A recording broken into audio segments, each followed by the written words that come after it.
राधा रानी की लड़ाई नहीं है, ये राधा रानी के पर्दे के पीछे जो विधर्मी छुपे हुए हैं, ये उसको आगे लाकर उसको लड़ा रहा है। कहीं किसी न किसी तरह से गलत चीज जनमानस को देना चाहते हैं। हम तो कहते हैं जो इस चीज का आंदोलन कर रहे हैं या इस चीज का अपशब्द कर रहे हैं या कुछ भी अपशब्द बोल रहे हैं, जब रामायण को आग लगाई दी गई, जब रामायण को फाड़ दिया गया, उनके पृष्ठों को फाड़ दिया गया, तब कहाँ चले गए थे? नए नए वीडियो सामने आते हैं, कोई हनुमान जी पर लात रख रहा है, कोई देवी देवता को गाली दे रहा है, उस समय तुम कहाँ चले गए थे? केवल ये लड़ाई राधा रानी की नहीं है, ये केवल प्रदीप मिश्रा या शिव महापुराण जो ऊपर जा रही है, लोग उसको फॉलो कर रहे हैं। पूरी बहनें, मेरी जीजियां, मेरे बच्चे शिव मंदिर जा रहे हैं, ये लड़ाई उनको रोकने के लिए। श्री शिवाय नमस्तुभ्यम। गुरुजी प्रदीप मिश्रा जी को लेकर नियमित रूप से कई तरह की खबरें आ रही हैं। आज एक विशेष खबर निकल कर आई है जिसमें साधु संतों की विशेष तौर पर एक संगोष्ठी हुई है और गुरुजी ने उसमें अपना वक्तव्य रखा है, जिसमें गुरुजी ने स्पष्ट स्वरूप में कहा है कि यह सनातन धर्म को विशेष तौर पर विरोध करने वाले लोग राधा रानी के पीछे छुपकर जो है विशेष तौर पर अपनी टिप्पणी दे रहे हैं। यह सनातन धर्म को पूर्ण रूप से खत्म करने की कगार पर लेकर आने का कार्य कर रहे हैं। आप सभी जानते होंगे गुरुजी प्रदीप मिश्रा जी के नियमित रूप से कई तरह के वीडियोस और कई तरह के जो है उनके विरोधियों द्वारा विशेष तौर पर जो है उनके खिलाफ कई तरह की बातें निकल कर आती हैं। भले ही गुरुजी कभी किस संदर्भ में कोई सी बात बोल दे, परंतु उसे जो है तोड़ मड़ोड़ कर काट छांट कर पेश किया जाता है और पूरा संत समाज जो है पूरे विरोध में इन दिनों उनके उतर आया है। ऐसे में गुरुजी के खिलाफ कई तरह की बातें निकल कर आ रही हैं, जिसमें विशेष तौर पर जो कल पंचायत हुई थी उसमें यह बात स्पष्ट स्वरूप में आई है कि राधा रानी के समक्ष जो है गुरुजी नाक रगड़ें और विशेष तौर पर गुरुजी को जो है विशेष तौर पर बहुत अधिक विरोध का सामना इन दिनों करना पड़ रहा है। जो राधा रानी के जो है संक्षेप में गुरुजी ने अपनी बात रखी थी कि राधा रानी का जन्म बरसाना में नहीं हुआ था, साथ के साथ यह भी गुरुजी ने बात रखी थी, हालांकि यह सारी उदाहरण के तौर पर जो है प्रत्यक्ष प्रमाण के तौर पर उन्होंने कही थी, परंतु यह वीडियो 12 साल पुराना था और प्रेमानंद जी महाराज ने बहुत अधिक अपशब्द जो है इनमें कहे थे।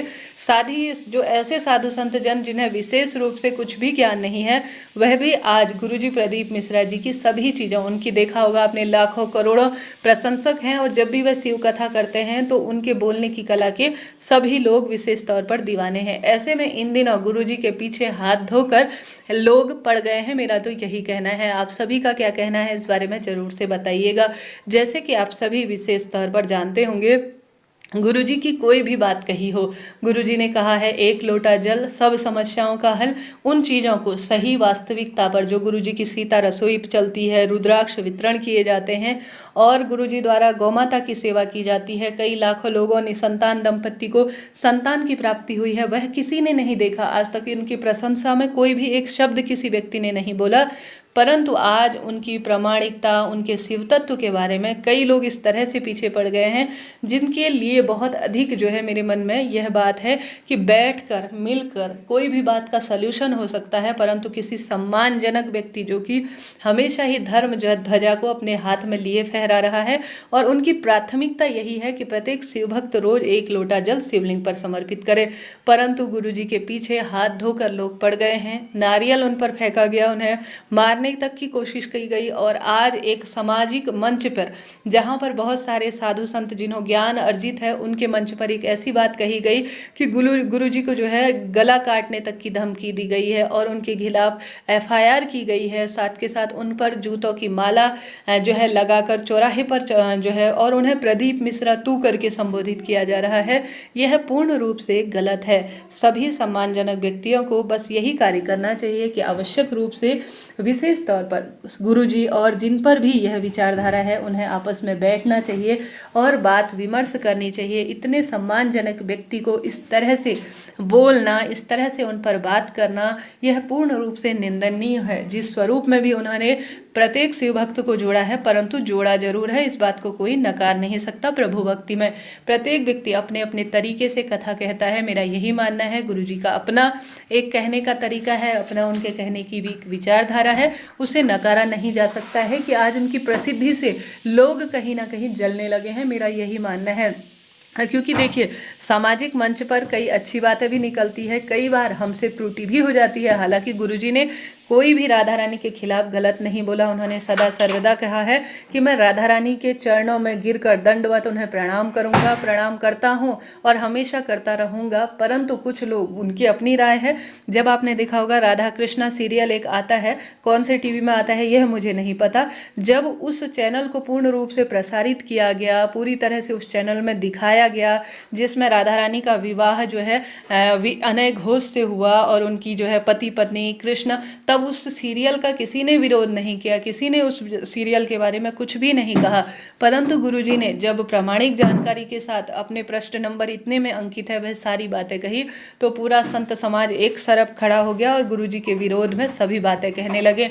न तो गुरुजी ने किसी भी देवी देवताओं को अपशब्द कहे, न ही जो है चलते फिरते उन्होंने कोई ऐसी बात कही। उन्होंने कोई मनगढ़ंत बात नहीं कही है, सत्य प्रामाणिक बात कही है। गुरुजी ने स्पष्ट तौर पर कहा है कि छाया स्वरूप में राधा रानी का विवाह हुआ था, आपने सुना भी होगा। ऐसे में यह बात आप उसे बैठे विचारे एक जगह स्पष्ट स्वरूप में अपनी बात कहें, उसके बाद ही किसी ऐसे प्रतिष्ठित व्यक्ति जिसके लिए कई लोग काम करते हैं, जिनके उपायों से लाखों लोगों को लाभ हुआ है, जीवन में कल्याण हुआ है, प्रभु भक्ति हुई है, उस व्यक्ति को सरेआम उसमें जूतों की माला पहनाना, गला काटने की धमकी देना, FIR दर्ज कराना, अपशब्द कहना, तू तड़ाक करके बात करना और तेरा इस लोक में और परलोक में विनाश होगा, इस तरह से कहना किसी भी साधु संत जन को किसी भी तरह से शोभा नहीं देता।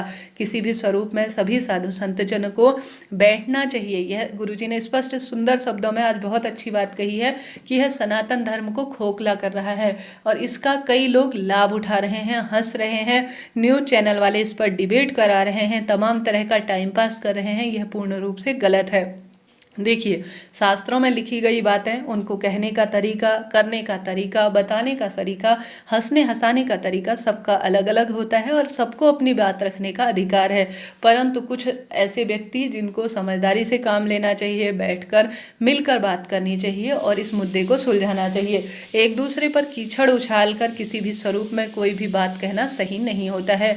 इस बारे में आपकी क्या राय है बताइएगा जरूर, और साथ ही कमेंट्स में सारी बात आप भी लिखिएगा। आप जानते होंगे मैंने इंस्टाग्राम में भी प्रेमानंद जी महाराज की कई वीडियोस ऐसी देखी हैं जिनमें उनकी बातों को भी, अभी सभी लोग जो है प्रेमानंद जी महाराज को बहुत मानते हैं, मैं स्वयं सुनती हूँ, परंतु कुछ असामाजिक तत्व जो है विशेष तौर पर उनकी भी काट छांट कर, जैसे एक बार की मैं बात सुन रही थी, गुरुजी प्रेमानंद जी महाराज ने कहा था कि पिछले जन्म के कुछ कर्म हैं जिस कारण से तुम्हारे पति और बच्चों की मृत्यु हुई है, परंतु उसके आगे पीछे के भाग को काट कर कुछ असामाजिक तत्व जो हिंदू धर्म को बर्बाद कर रहे हैं उन्होंने उसे अलग वे में लिया। आप जानते होंगे प्रेमानंद जी महाराज के साथ साथ बागेश्वर धाम सरकार के पीछे बहुत सारे लोग बीच में पड़ गए थे।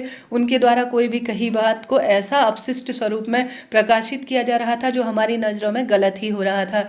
इसके साथ साथ आपने देखा होगा जो भी साधु संत विशेष प्रसिद्धि प्राप्त करते हैं उनके पीछे मीडिया कर्मी पड़ जाते हैं अपनी फुटेज पाने के लिए। साथ ही सनातन धर्म को कहीं ना कहीं इसके बारे में एक जो है भ्रांति फैलाई जा रही है, अपशिष्ट बोला जा रहा है। किसी